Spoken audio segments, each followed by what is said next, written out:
A gente sempre começa agradecendo a casa pela oportunidade de trabalho, rogando aos espíritos amigos que nos amparem aqui na nossa oratória. Mas hoje a gente começa com um ingrediente a mais, né? A gente começa pedindo também a todos nós que possamos controlar nossas emoções, porque todas as vezes que a gente vai falar sobre suicídio, a gente fala sobre um assunto da maior gravidade e que está sendo muito emergente tratar desse assunto em decorrência da crise que está vivendo o nosso Estado, em decorrência da crise do país e até do mundo mesmo. Então, de antemão, vou adiantar para vocês que quem vai estar falando aqui sobre suicídio, sobre esse tema, não é simplesmente uma pessoa que pegou o tema e estudou para preparar um material para apresentar aqui para um estudo, mas uma pessoa que nessa encarnação eu fui convidado a conviver com alguns casos de pessoas muito queridas ao meu coração, que tomaram a porta do suicídio, e a gente tem que aprender a respeitar o livre-arbítrio de cada uma dessas pessoas, não tem jeito, mas a dor e o trabalho que os espíritos vão dando para a gente aprender a falar das nossas emoções, aprender a compartilhar essas informações, ela vai, vamos botar, fortalecendo a gente, nos preparando até para a gente estudar esse assunto de maneira mais madura, mais, vamos colocar assim, mais do jeito que ela precisa ser estudada, porque não acredito sinceramente que os espíritos estejam permitindo que essas informações cheguem para a gente, é porque é para a gente estudar. É porque eles acham que a gente já chegou numa fase de ter maturidade de ler o assunto e compreender, né, a gravidade do assunto. Então dá um trabalhinho a mais para nós espíritas, dá.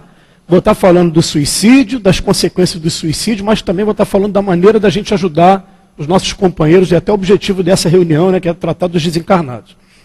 Como a companheira adiantou aqui, o tema de hoje, esse capítulo Luiz e a Peixe Pompadeira de Butinas, é um caso, né, de um caso amoroso que deu errado. O rapaz estava noivo e uma briga, que ele diz aqui por um motivo pueril, né, teve uma briga breve, o casal, os dois estavam irredutíveis, saíram de casa, no dia seguinte, quando foi pedir desculpa, não teve aquele retorno, só que ele usa, no momento do estudo, ele fala assim, deixa eu procurar aqui, né? Ele fala assim, chegando à porta da sua amada, você tinha a intenção de se matar? Aí a resposta, não, eu não pensava nisso, eu não acreditava que ela seria tão obstinada. Foi somente quando eu vi a sua obstinação que uma vertigem tomou conta de mim.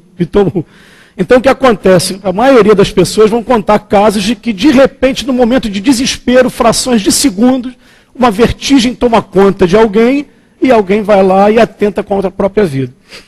Você pega o Evangelho segundo o Espiritismo, Allan Kardec vai dizer o seguinte, ele vai dizer que o Espiritismo, o estudo do Espiritismo por si só, já tem abreviado muitos casos de loucura e também evitado muitos casos de suicídio, porque são os próprios espíritos contando para a gente o martírio, o sofrimento que eles estão tendo por conta da atitude infeliz deles. Então vale a pena a gente, a partir de agora, a gente começar a estudar com calma e saber como a gente vai, né, ajudar esses nossos companheiros. Vamos lá, vamos em primeiro lugar, convidar todos a gente não menosprezar a ideia do suicídio em momento nenhum, porque em mundo de expiações e provas ela pode chegar, bater na nossa porta a qualquer momento, e bate mesmo. Nós estamos num mundo que os reveses estão fazendo parte de um aprendizado para a gente, então o tempo todo, de repente desencarna um ente querido, de repente vem uma doença inesperada, vem os reveses da fortuna, a crise pega a gente perde o trabalho, o que acontece? A ideia do suicídio bate a nossa porta. E bate a nossa porta, vamos falar, ó, Chico Xavier, ele nunca escondeu de ninguém que ele perdeu o contato físico com a mãezinha dele com 5 anos de idade, e que quando ele foi entregue aos cuidados de uma madrinha que o maltratava, ele teve vontade de fugir da vida e só não fugiu porque aparecia a própria mãe, Maria João de Deus, o consolando e falando, calma, tenha paciência, nós vamos te ajudar. Divaldo Pereira Franco, que hoje para a gente, né, é um exemplo muito grande de espírita, de trabalhador, ele conta também que o suicídio bateu a porta dele. Ele conta que em 1939, antes da guerra começar, ele teve uma irmã chamada Nair, que essa irmã tinha se casado com um rapaz rico, porque dizia que queria pagar o estudo para o Divaldo, que o Divaldo precisava estudar.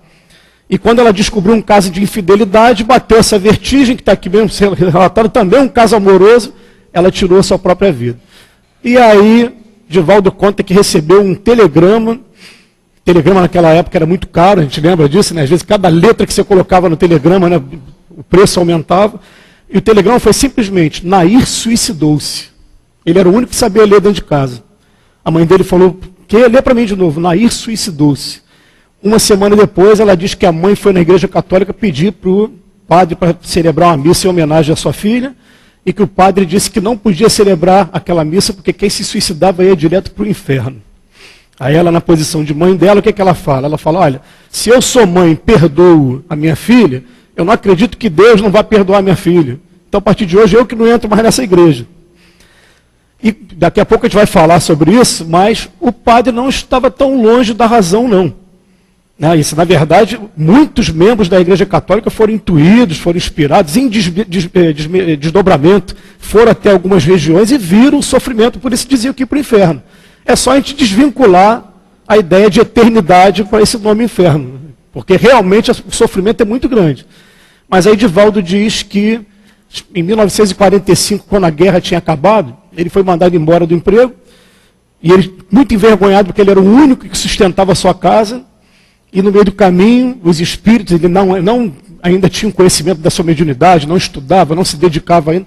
Os espíritos se apoderaram dele num determinado momento e falou: Divaldo, você não merece passar por isso não, acaba com a sua vida. Pega aqui o elevador Lacerda, lá em Salvador, quem conhece, aquele que vai para Pelourinho, se joga lá de cima do elevador. Ele diz que cegamente, ele pegou o elevador, quando ele ia se jogando, ele ouviu aquela voz assim: Di! Só quem chamava ele de Di era a irmã dele, era a Nair. Quando ele olhou para Nair, ele viu a Nair com o perispírito desfigurado, né, descaracterizado, tomou aquele susto e desmaiou. E aí ele acorda no hospital, quando acorda no hospital, ele até consegue fazer humor com esse tema, gente. Ele fala assim: quando eu acordei, eu olhei para o lado, estou no plano espiritual. Aí o médico falou: não está não, você tem que ter juízo, você está na terra mesmo. Porque ele tinha deixado um bilhete dentro do bolso, né, avisando que ele estaria se retirando da vida. Então, eu estou trazendo esses dois exemplos porque são médios que são os nossos maiores exemplos da mediunidade pública. Na mediunidade, aquela que está escondida, trabalhando, né, incessantemente, tem vários. Mas a mediunidade pública, os dois, Chico e Divaldo, do século XX, pelo menos. Né? E tiveram essa experiência. Então, não vamos menosprezar. Nós vamos ter que aprender o seguinte: quando a ideia de suicídio bater na nossa porta, a gente tem que dizer não correndo para ela, mostrar para ela que ela não tem nenhuma chance com a gente, que a gente conhece os sofrimentos, sabe o que passa uma pessoa que comete suicídio. Não vamos entrar por esse caminho. Vamos procurar estudar um pouquinho do suicídio. Em primeiro lugar, para a gente entender suicídio, a gente tem que entender, lá na primeira parte do Livro dos Espíritos, quando vai falar de princípio vital, usa-se esse termo, princípio vital. O que é princípio vital? Princípio vital é como se fosse uma bateria, eu vou usar uma comparação, né?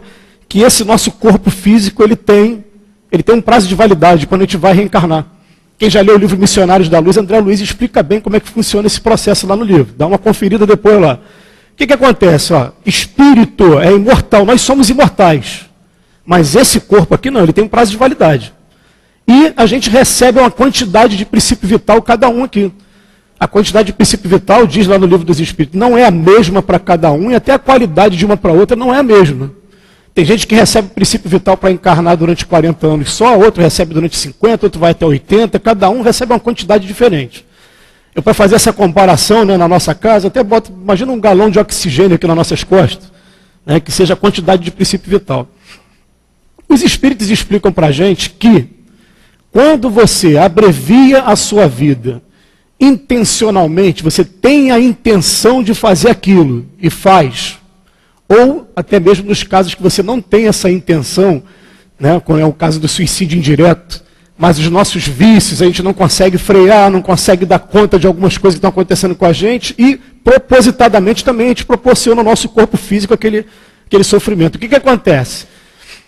Quando a gente abrevia, ele fala que ainda tem princípio vital, ainda tem bateria. Primeira consequência que vai trazer para o suicida. Ele vai sentir a impressão de que ainda está ligado ao seu corpo físico. Ele não consegue se desligar do seu corpo físico no momento da morte. Gente, eu não falei, né? Antes de mais nada, antes de entrar mais, vou voltar no assunto. As pessoas perguntam assim, baseado em que os espíritas falam isso? Cadê a prova científica disso? De onde eles tiram essa coisa? Você vai pegar o livro Evangelho segundo o Espiritismo, na introdução do livro, Allan Kardec vai falar da autoridade da doutrina espírita. Ele fala, sabe qual é a autoridade da doutrina espírita? É que são diferentes médios, vários médios no mundo todo, pessoas que não se conhecem, pessoas que são respeitáveis na sociedade que estão inseridos, que desempenham papéis importantes, que não estão ali para embuste, para mistificação, para qualquer coisa parecida, e que traz a informação através de um espírito, o espírito se manifesta nele, e ele vem dizer que o sofrimento do suicida é esse. Gente, se eu não posso provar cientificamente, hoje no judiciário, muitos processos são julgados através de prova simplesmente testemunhal. Você não consegue provar, você só ouve o que a pessoa diz. Se tem uma pessoa falando, outra pessoa falando, uma na África, uma na Ásia, uma nos Estados Unidos, alguma coisa a gente tem que parar para analisar ali, né? Pelo menos na postura nossa de espírita, eu vou pensar assim, eu pagar para ver, eu não vou pagar para ver. Histeria coletiva não poderia ser. Mas o que os espíritos falam, em primeiro lugar, voltando agora, esse princípio vital que a gente não esgotou até o final, provoca na gente. A gente fica preso ao nosso corpo físico. O que isso vai trazer no primeiro momento? Eu vou sentir calor, vou sentir frio, vou sentir sede, fome, e não posso saciar porque eu não consigo movimentar meu corpo físico, mas estou preso a ele. Em alguns casos, eles são bem claros, em alguns casos, não são em todos os casos, os espíritos chegam a sentir efeito da decomposição, o seu corpo entrando em decomposição. Quando eu li isso a primeira vez, eu falei, meu Deus do céu, o quadro já é terrível para a gente, mas procurei fazer uma comparação com o que acontece aqui na Terra. Aqui na Terra a gente tem hanseníase, a gente tem o câncer, a gente tem o fogo selvagem, que também promovem, né, dentro da característica de cada um, a decomposição do corpo. Mas, ao mesmo tempo, a gente tem a morfina, a gente tem enfermeiros, médicos, parentes amorosos que estão cuidando da gente. A gente tem todo um aparato para nos ajudar, né, no tratamento dessa doença. O problema de quem desencarnou é, primeira coisa, ele entra num sofrimento tão profundo que ele faz sintonia com todos aqueles que estão no mesmo sofrimento que ele. Então, por isso que você vai encontrar na história da Igreja Católica muitos eclesiásticos, né, muitos membros da Igreja Católica que, em desdobramento, viram aquela região de sofrimento. O mais famoso deles é o Dante, né? Você lembra do inferno de Dante? Ele diz lá na Idade Média que viu um montão de gente junto sofrendo, até pintou aquele quadro. O que acontece? Aquele grupo todo de pessoas passando pelo mesmo sofrimento. Então você imagina assim, um grande ginásio, para a gente poder fazer uma comparação com a Terra, e todo mundo ali parado naquele sofrimento, e você está sofrendo, sentindo a dor, olha para o lado, a pessoa está sentindo também a dor. Só que Leon Denis, através das mãozinhas lá da Dona Ivone Pereira, ajudando ela a escrever a primeira parte do Memórias do Suicida, vem dar um retrato para a gente diferente. Ó. Aquele que ele chama de Vale de Suicida é um grande hospital. Tem um montão de enfermeiro, tem um montão de médico. Eles estão monitorando todo mundo. Eles ficam se condoendo também, tentando ajudar, mas pela lei de Deus, a natureza, o que acontece? Enquanto não esvair aquele fluido vital deles, não vai conseguir ajudar. Então o que acontece? O quadro que se pinta ali no livro, que é o quadro confirmado por vários outros espíritos, eles ficam assim, né? Eles têm que ter uma concentração muito grande para entrar nesse vale, porque realmente ver o sofrimento das pessoas, você entrar naquela mesma sintonia, né? Pode ser muito perigoso. Então, muitos espíritos orientais, compenetrados, né? Domínio do pensamento, eles entram, ficam, aquele ali está quase, falta mais um pouquinho. Aquele ali já dá, aí chama pelo nome, fulano de tal, na rua tal, não sei o que, pode resgatar. Coloca na maca e vai levar para um centro de tratamento. Aí eu fiquei pensando assim, quanto tempo pode durar esse período que a pessoa vai ficar no chamado Vale dos Suicidas? A resposta dos espíritos, até o período que ela estaria encarnada, porque se ela recebeu o fluido vital para viver até os 70 e se suicidou com 30, ela pode ficar até mais 40 anos. Não vai passar de 40 anos. É o tempo que se esvariu, acabou o fluido vital. Né? Mas tem como você acelerar esse processo de alguma maneira? André Luiz veio dizer no nosso lar para a gente que tem. E muita gente não percebe isso. Ele veio dizer que ele estava numa região umbralina durante 8 anos e que, de repente, ele cansado daquele cenário todo, ele entrou numa prece fervorosa, e que aquela prece que ele fala assim, eu não sei dizer por quanto tempo, né, mas só sei dizer da intensidade que eu busquei no fundo do meu coração, mesmo todas as minhas forças. Quando eu dei conta, já estava numa maca sendo carregado para o hospital, que ele vem depois descrever como nosso lado. O problema todo é que aqueles que são suicidas diretos, a maioria das vezes, não tem força para fazer uma prece. Não consegue encontrar força, não consegue encontrar fé. É aí que a gente entra. De maneira madura, de maneira espírita, né, com a responsabilidade do espírito.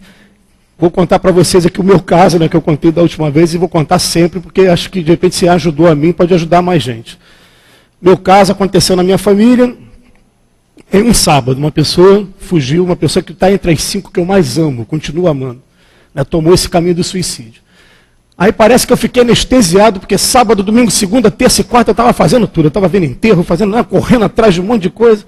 Quando chegou na quarta-feira, eu vou à reunião do Leon Denis. Sentei ali, daquela cadeira ali, por ali, né? Aí peguei o receituário mediúnico e fiz uma pergunta para o plano espiritual. Eu falei, olha, eu não quero consolo nesse momento, porque acho que o trabalho espírita já é o maior consolo para o meu coração. Mas eu queria pedir a vocês, encarecidamente, que se puderem ajudar fulano, porque se eu tivesse desencarnado, eu estava fazendo de tudo para estar ajudando. Aí veio a resposta, puxão de orelha assim, ó. Já existem espíritos mais bem preparados ajudando nesse momento. Primeiro puxão de orelha que eu tomei, né? Eu falo, quer ajudar a gente? Vamos procurar pensar só em coisas boas, filtrar o nosso pensamento, só lembrar das boas recordações que você teve com essa pessoa. E você está naquele momento de luto ainda, naquele momento de dor, né? Eu falei, eu vou fazer o seguinte, a gente, quanto espírita, a gente não tem o costume de disciplinar a nossa oração, a nossa prece quando a gente acorda e quando a gente dorme, no mínimo. Faz várias outras durante o dia, mas quando acorda, está lá no Evangelho segundo o Espiritismo, capítulo 27, né? E quando a gente dorme é aquela que Santo Agostinho fala para a gente. Lá no autoconhecimento, eu falei, peraí, à noite eu vou fazer a minha prece, vou envolver não só essa pessoa, mas outras pessoas também. Só que na hora de envolver, uma coisa da minha cabeça, que aí cada um vai ter a sua criatividade, eu me imaginava numa região com cachoeira, aquela região que vem até na minha cabeça, aquela ali de Teresópolis, a subida da Serra de Teresópolis, pedra, muita folha, que é amanhecer, 6 horas, 7 horas da manhã, aquela luz do sol aparecendo.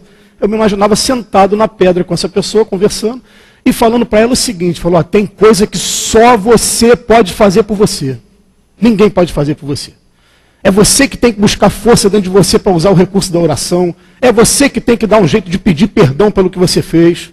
Porque os espíritos, eles não estão preocupados com o erro nosso. Errar é normal aqui na Terra. Eles estão preocupados quantas vezes a gente se levanta e até de sentar com nossos mentores espirituais e falar assim, eu errei, eu quero acertar agora, como é que eu faço? E tomar o caminho daqui para frente. É isso que Joana de Ângeles trabalha o tempo todo, não deixar o complexo de culpa estagnar, paralisar a gente. Então eu ficava falando o tempo todo isso com essa pessoa, sem obter muita resposta, só vendo a imagem dela, tudo bem. Imaginando, vendo a imagem dela. Aí, coisa de uns 2, 3 anos depois, eu estou dentro do passe de cura, que a gente faz parte do trabalho do passe de cura da nossa casa, e sem esperar, sem ter nada, o espírito que coordena o trabalho chega na minha frente e fala para mim, olha, eu vou te dizer uma coisa, você pode não acreditar, mas deu resultado. Abreviou um monte de etapa. Porque cada vez que você pensava nisso, eu só pensava isso à noite, durante o dia desligava, mas quando chegava na prece noturna fazia isso. Cada vez que você pensava, é como se você tirasse aquela pessoa daquela região, ela tinha um momento de alívio, ela voltava. No início, ela não estava muito lúcida, mas com o tempo ela ficou assim, o que está acontecendo? E ela começou a perceber que na verdade era eu, através do pensamento, que estava chamando ela para cá para conversar comigo e voltando. Olha só que coisa interessante, a gente não desconfia do poder que o pensamento tem, do poder que a oração tem. Os espíritos não cansam de dizer isso para a gente, mas a gente menospreza o tempo todo.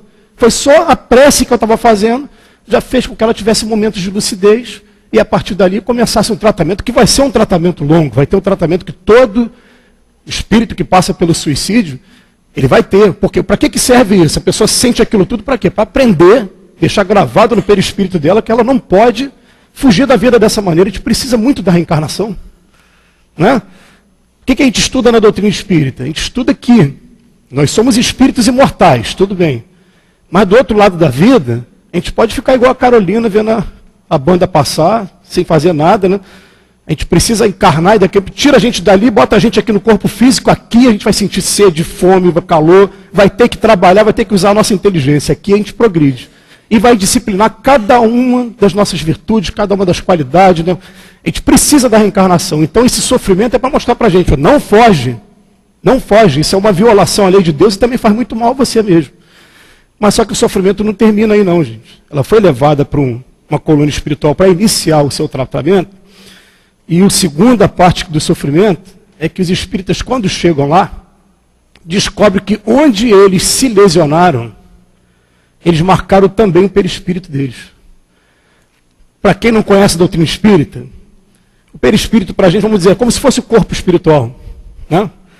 Então o que acontece? Ó, vou dar uma comparação aqui. Eu cortei minha mão fora, peguei uma faca, eu quero cortar minha mão e cortei. Não foi acidente não, cortei minha mão fora. Quando eu chego do outro lado da vida, eu vou olhar para o meu perispírito, aqui a região da minha mão também está lesionada. O que isso pode trazer de consequência? No caso do suicida, vai trazer consequência quando eu reencarnar, o corpo físico que eu for usar vai estar com essa marca. Aí Chico Xavier, eu convido vocês. Entrem no YouTube, que hoje o YouTube, né, as informações estão muito fáceis para a gente. Coloquem lá, Chico Xavier sendo entrevistado no Pinga Fogo por um pastor evangélico, que faz uma pergunta sobre Adão e Eva. Quem já viu aqui, né, bota essa, o que acontece? A resposta do Chico vai estar em dois momentos. No primeiro ele vai dar a resposta dentro do texto bíblico e depois ele vai falar de suicida. Ele vai falar assim, ó, gente, eu vi suicidas que deram um tiro contra o crânio e renasceram, ou cego, ou surdo, ou louco, dependendo da região que ele acertou aqui no cérebro. Eu vi suicida que se enforcou e que daqui a pouco renasceu de nascença, problema de nascença. Né? Quando a gente vê o bebê com doença, a gente fica, que justiça é essa de Deus? Né? Mas o bebê está reencarnando com aquele problema. Ele se enforcou, ele renasceu paraplégico ou tetraplégico de acordo com a área da coluna vertebral que ele lesionou. Ele se afogou, ele renasceu com enfisema pulmonar ou com um problema respiratório grave. Ah, mas ele ingeriu veneno. Ele renasceu com deformidade do sistema digestivo, que daqui a pouco vão ocasionar câncer, vão ocasionar um monte de problema. Aí vem mostrando para ele, lesionou o seu corpo físico intencionalmente, ele vai marcar o seu perispírito e vai ensinar para a gente que a gente tem que entender que isso aqui é o vaso sagrado que fala Paulo de Tarso lá nas cartas. É o vaso sagrado, a gente tem que aprender a cuidar disso aqui e até agradecer. Né? Porque olha quanta oportunidade de trabalho que a gente está tendo com o nosso corpo. Mas eu fiquei pensando assim, tá bom, olha só, eu fiz isso. Eu não sabia disso, eu não tinha doutrina espírita para me explicar isso. Agora eu estou tendo. Como é que eu faço para consertar? A essa eu vou compartilhar com vocês, porque essa eu não vi em livro nenhum. Foi um receituário mediúnico daqui que me deu a resposta, na época. Né? Falou assim, cortei minha mão fora, não tinha conhecimento, quero minha mão de volta. Aí falou assim, vamos ver o exemplo da árvore. Já viu quando a gente corta o galho da árvore fora?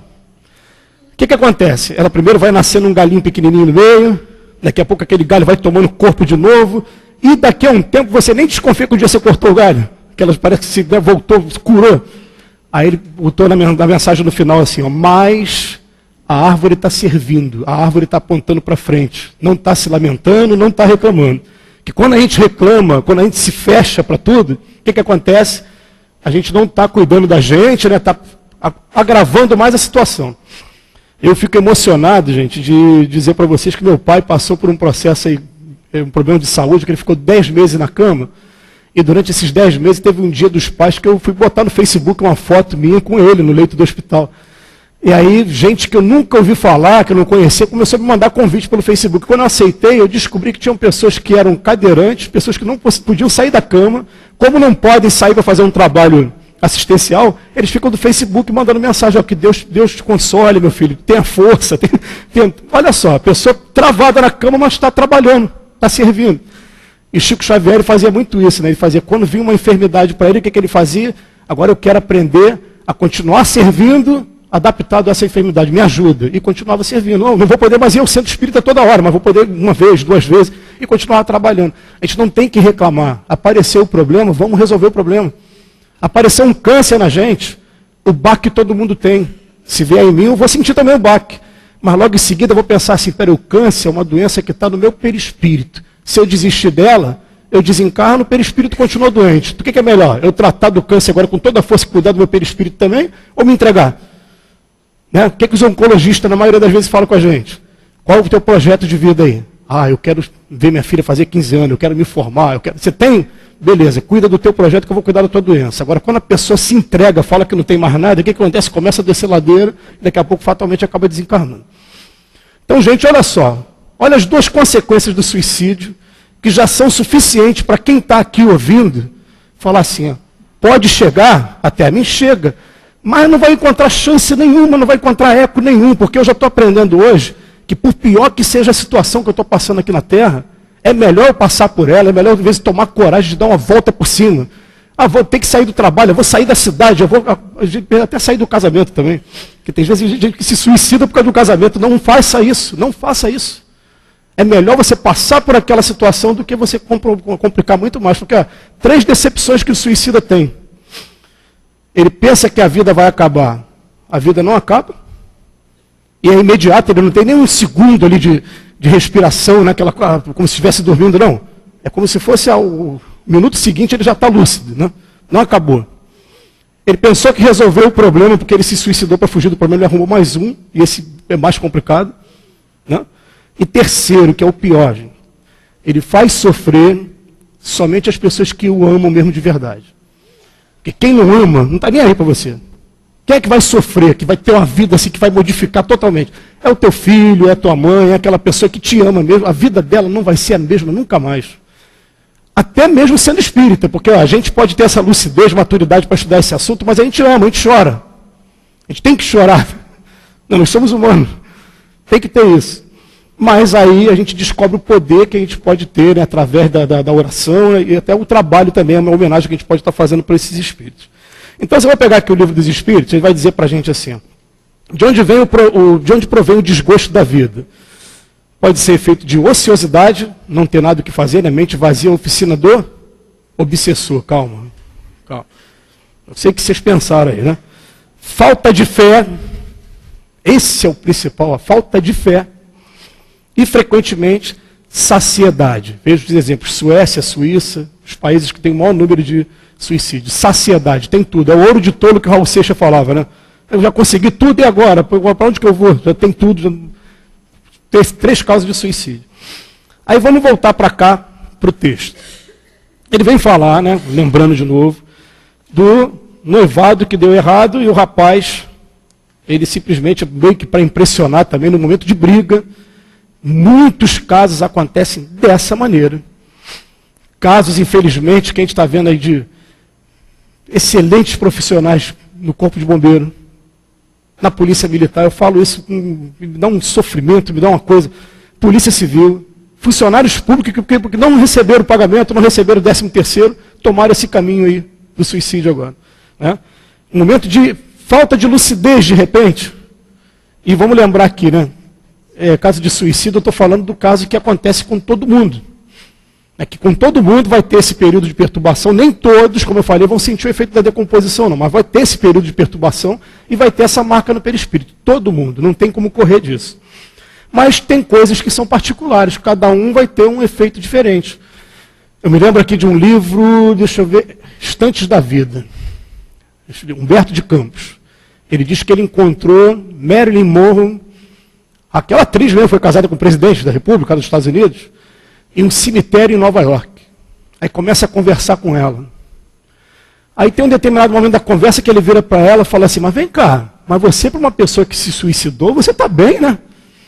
Aí ela fala, o pior de tudo é que eu não tenho nem como me defender, eu não me suicidei coisa nenhuma. Eu estava sofrendo um processo muito grande de obsessão, tomei remédio para dormir e não tive a intenção em momento nenhum de me matar com aquele remédio. Eu até tomei susto quando acordei no dia seguinte, né, vi meu corpo ali separado do meu espírito. Aí ela termina falando assim, vamos estudar a obsessão, que o dia que a gente estudar a obsessão, a gente vai descobrir que a obsessão é pior do que o pior dos cânceres que tem aqui na Terra.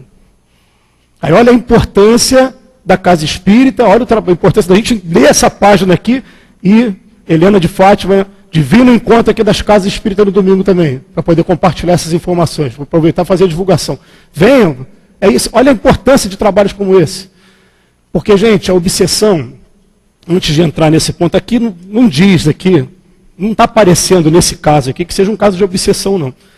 Mas a obsessão, sabendo o que vocês estão sabendo agora, se não sabiam, se eu sou um espírito, quero me vingar de alguém, quero fazer uma maldade com alguém mesmo, qual é o ponto máximo da minha vitória? Vai ser a pessoa se suicidando. Será que a gente não percebe que não tem os grupos de criminosos organizados aqui na Terra? Tem também no plano espiritual, a gente sabe disso. A gente lida com isso o tempo todo, né? Quem trabalha na desobsessão, que é sextas-feiras, você vê os espíritos aí, você conversa, lida com isso.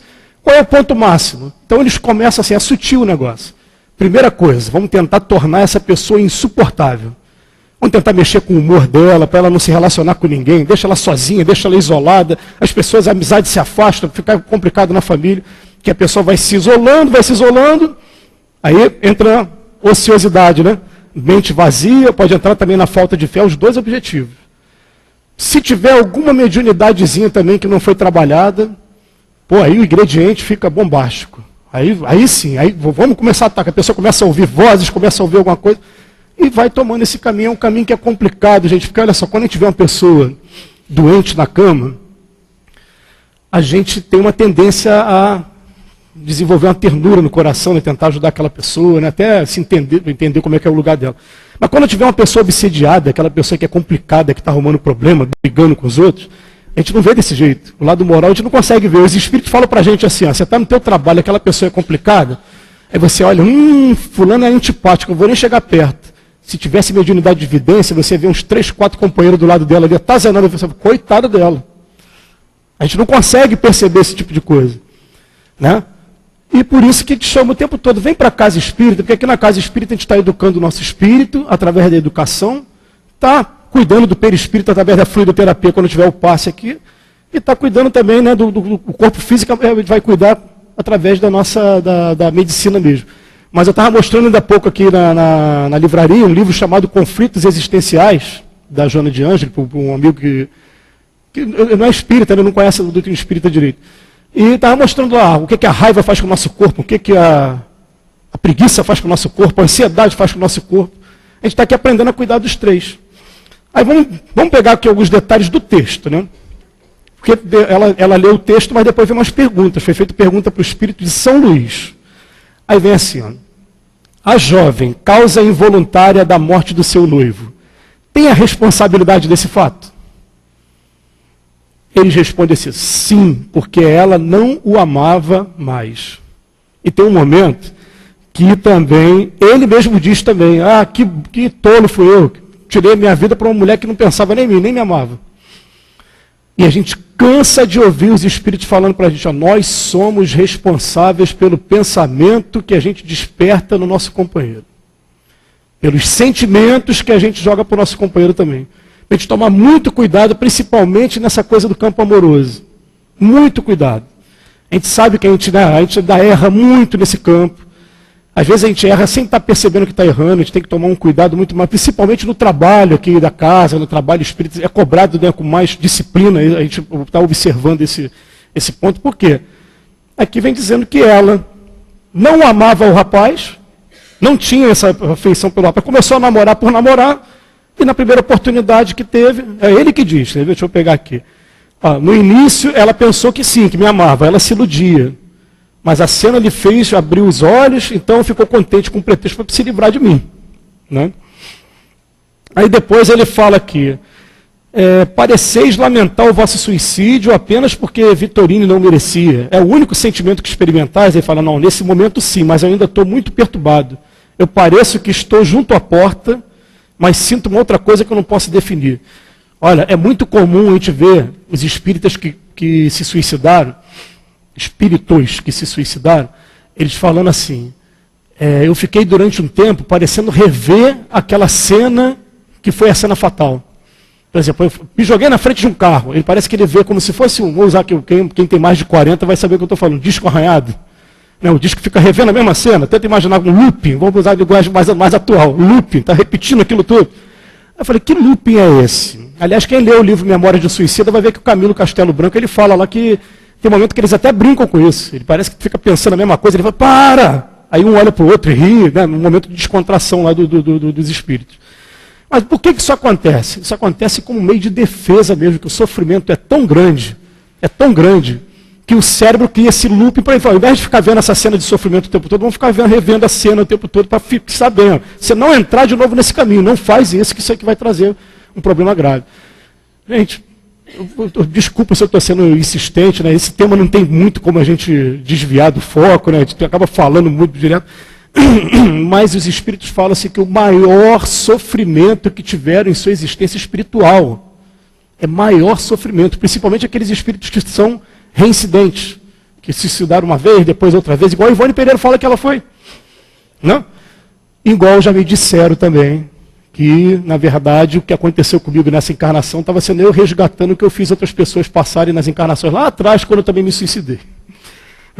Eu fico imaginando, será que algum de nós aqui, saindo lá do simples ignorante, lá do início, em algum momento a gente também não tomou esse caminho? Parece que todo mundo já deve ter aprendido, né, de alguma maneira isso aí, em algum momento, ou de indireto ou direto. O indireto, então, que o André Luiz fala, né, a gente está aprendendo até hoje a fugir dele, né?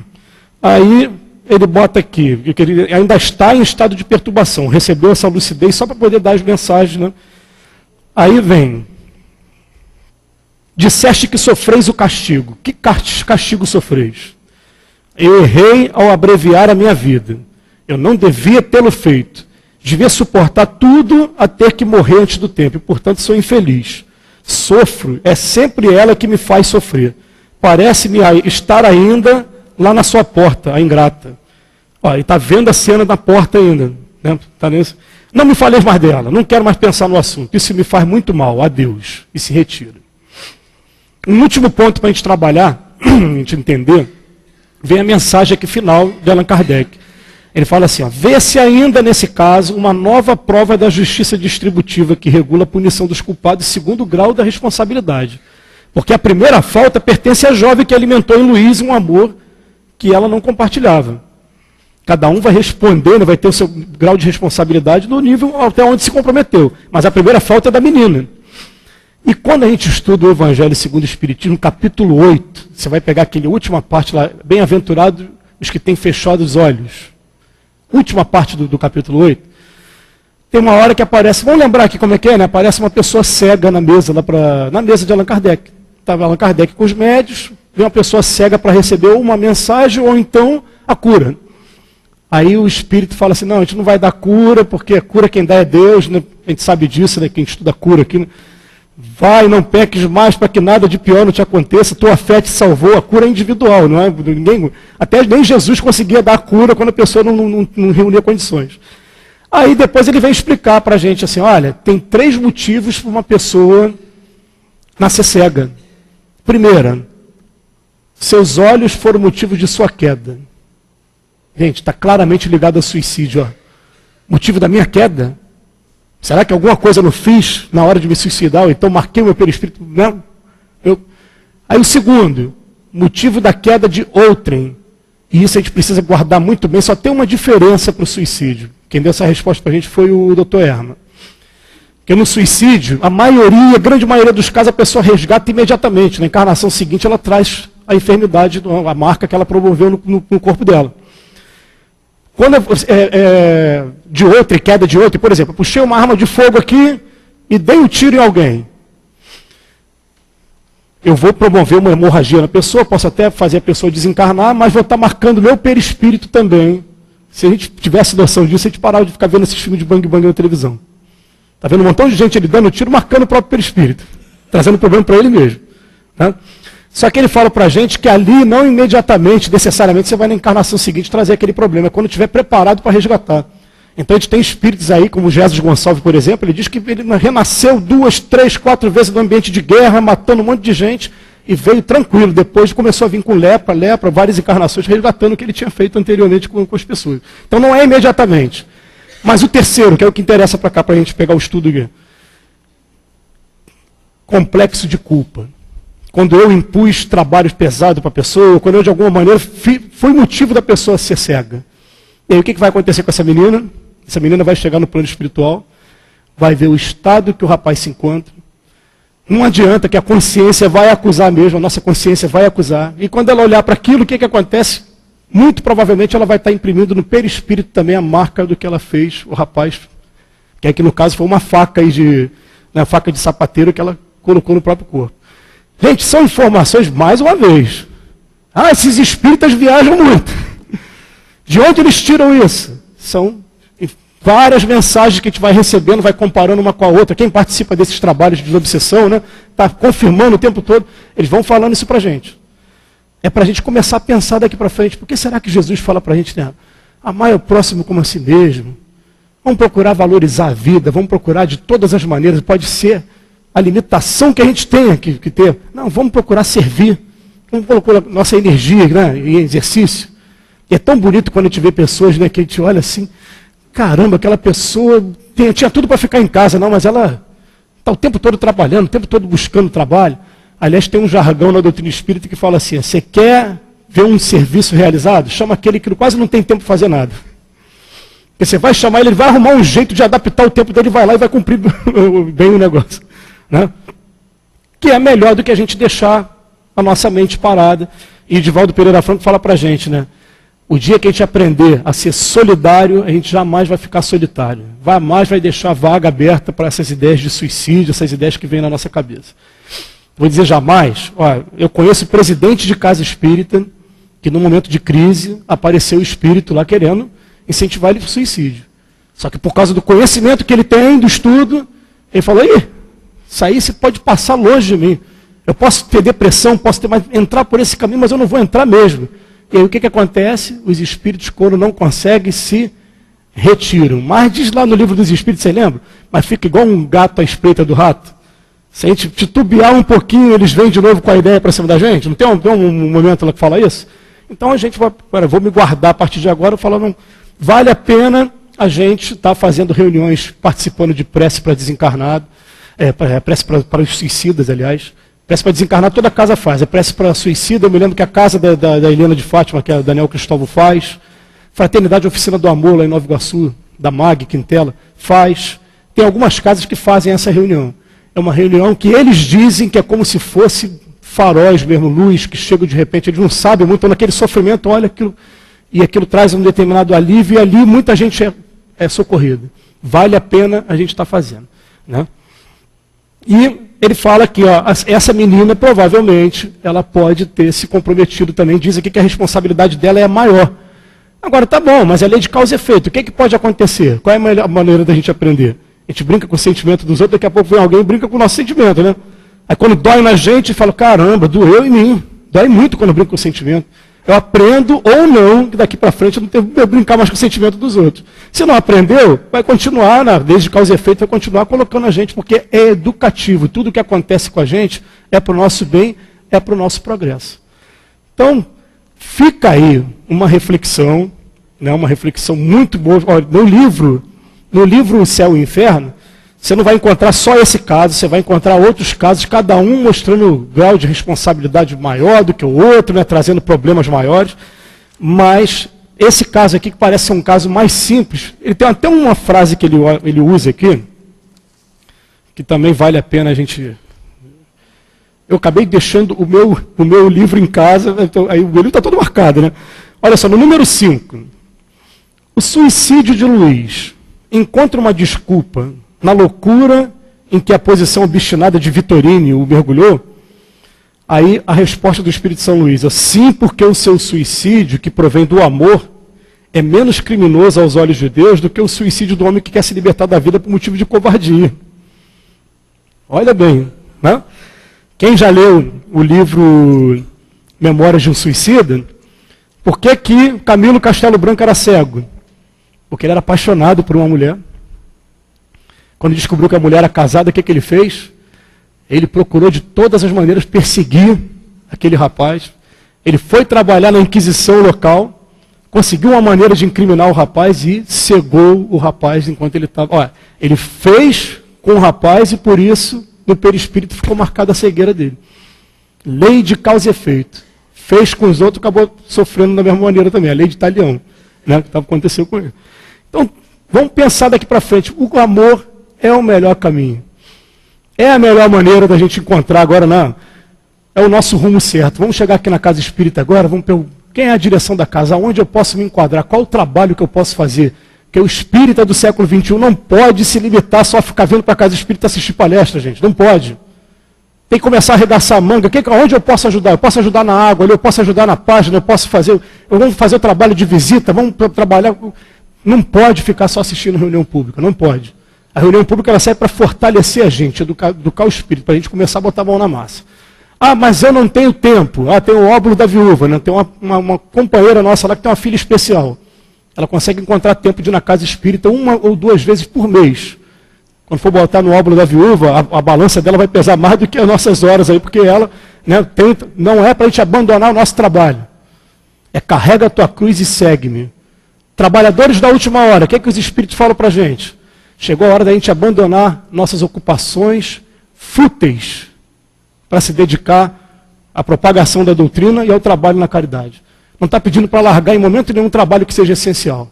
Vamos ocupar a nossa mente, que quando a gente ocupa a nossa mente, os obsessores não conseguem chegar na gente, não tem tempo para isso. A gente vai estar tão cansado, vai fazer a nossa prece, vai dormir, na hora de dormir ainda vou virar para os espíritos, não deixa eu ficar perambulando durante a noite não, me arruma uma vassoura e bota para trabalhar alguma coisa.